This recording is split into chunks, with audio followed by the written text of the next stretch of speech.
Okay, let's jump right into this. Welcome to today's Explainer, where we're digging into a truly fascinating, honestly kind of mind-bending piece of source material. We're looking at a grim, dark, graphic novel-style parable called The Ink Blot of High Time. But, this isn't just your standard fantasy story. It's actually this profound philosophical deep dive into the crushing weight of systemic existence, the really complex ideas of Fichtean philosophy, and ultimately, the deeply tragic limits of human rebellion. Today, we're going to break down exactly how human consciousness essentially builds its own prisons, and what actually happens when it tries to tear them all down. To really wrap our heads around this fable, we've got to start at the very beginning of creation. So picture this scene with me. You have a lone scribe sitting in a cold limestone chamber, measuring exactly 6 paces by 4. Right in front of him is this pristine sheet of linen rag, which represents the completely unwritten horizon of high time itself. And to establish his own existence, basically to prove to himself that he's real, the scribe dips his steel quill into an inkwell and firmly declares 2 simple yet massive words: I am. Now, this single act of creation immediately springs a philosophical trap. The exact moment the scribe asserts his identity, which the philosopher Johann Gottlieb Fichte called the absolute I, he inadvertently manifests its exact opposite. The act of saying I am instantly brings forth the paper, the heavy stone walls, and the distant looming shadow of an armored knight. So by trying to define himself, the scribe has literally constructed what we call a Fichtean cell. The not I becomes this absolute boundary that limits and binds his freedom. His own declaration of life is exactly what creates the prison that contains him. It's wild to think about.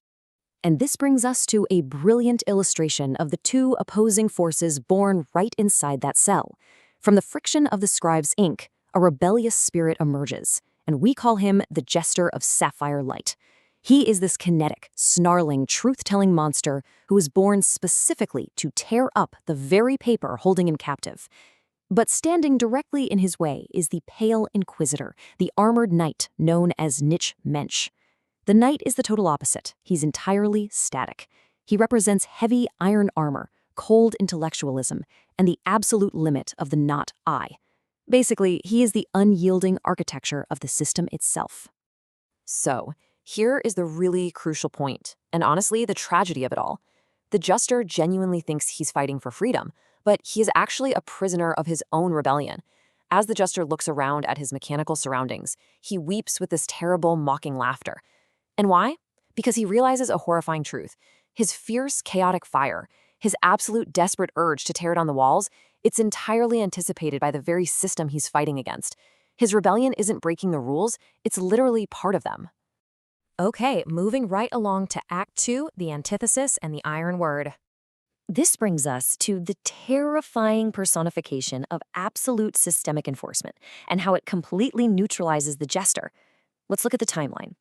At year 0, the scribe draws the lines of the kingdom. By year 250, a mechanical grid perfectly maps out all of existence and conformity. And then at year 500, the Jester erupts. But here's the catch. This isn't some glitch in the matrix. It's a built-in systemic function. The system actually requires a controlled, predictable cycle of revolt and reset every half millennium just to clear the canvas safely so the lines can be drawn all over again. The rebellion is literally on a schedule. And that brings us to the chilling voice of the system itself. Just imagine the heavy, grinding sound of stone as the knight, Nich Mensch, speaks to the rebellious Jester from deep inside his iron armor. He says, "Do not mistake your chaos for freedom, for I am Nich Mensch, the final monument of reason, and the absolute not I that you created to anchor your own drifting soul." This right here is the absolute embodiment of Friedrich Nietzsche's concept of the crushing thou shalt. It's the mechanical grid that maps your every single eruption before you even feel the heat of rebellion. Then, the Pale Inquisitor continues with a truly terrifying revelation. He tells him, "Your fierce fire is merely fuel for the iron stove I have built to keep this kingdom secure and dead." Think about the weight of that for a second. The system doesn't want to destroy the Jester's energy, it actively wants to harvest it. The Jester's chaotic rebellion doesn't threaten the frozen kingdom at all, it actually powers the very mechanisms that keep it perfectly, securely dead.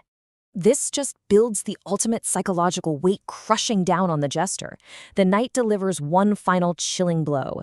"You strike against me eternally just to feel alive, but you are only a vibration within my shadow, destined to be swallowed by the predictable peace of the absolute law."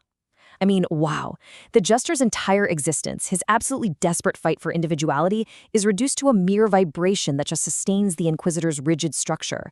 He is completely, totally trapped within the system's shadow. So what happens next? Let's get into Act 3, the Inkblot and the Mirror. To completely shatter this symbiotic feedback loop, this endless cycle, the Jester realizes he has to ascend to the highest point of the cathedral, and up there he meets his ancient predecessor, who holds the ultimate catalyst for existential liberation, which is known as the Inkblot of High Time. Now, this isn't a weapon in the traditional sense, like a sword or a shield. It is a wet drop of raw, unshaped potentiality. It exists entirely before reality is hardened by the king's law, and it has the power to instantly dissolve the definitive inclines of the entire world. The climax, the dissolution, happens in an absolute flash. First, the localized rebel, our Jester, the not I, actually touches the raw potentiality of the Inkblot. This action completely shatters the barrier of time, slamming him directly into the primordial creator, the absolute I. And the result? The definitive ink lines of reality dissolve instantly, throwing the whole narrative into this dark, fractured purgatory. Human consciousness has finally broken its own structural limits. Visually, the collapse of this canvas is just stunning. The rigid architecture of Niche-Mensch, which was represented by these imposing Art Deco towers of the modern state, it all crumbles completely. And what's left behind in the rubble? Nothing but rusted Arthurian armor. It completely exposes the dark Camelot psychodrama, which is basically the illusion of the king's grand ancient authority. It proves once and for all that this unyielding, absolute system was merely a fragile, temporary script written on a canvas. It was never truly permanent to begin with. So what happens in this chilling aftermath, right in the vacuum of the Gray Twilight? Well, the absolute order is washed away. The crushing iron word of Niche-Mensch is permanently silenced. All of those comforting institutional fabrications just disappear into thin air. And finally, without the rigid boundaries of law and systemic pride to hide behind, humanity is forced to look directly into the unvarnished mirror of its own mind. And this is really why this matters and what we should all take away from this fable. When all the structures fall, we are left with what the parable calls the terrifying freedom. Because think about it, without the system's heavy "thou shalt" telling us who to be, without the pale inquisitor providing this immovable wall for us to strike against, the burden shifts entirely. The individual is left completely alone in the twilight, crushed not by the system, but by the overwhelming, terrifying weight of their own absolute autonomy. Which leaves us staring right into that very mirror, standing at the threshold of a totally dissolved world. The old scripts are washed away, the canvas is clear, and the heavy burden falls entirely upon those brave enough to hold the quill. So, I want to leave you with this provocative thought. In the absence of absolute law, who will write the next line?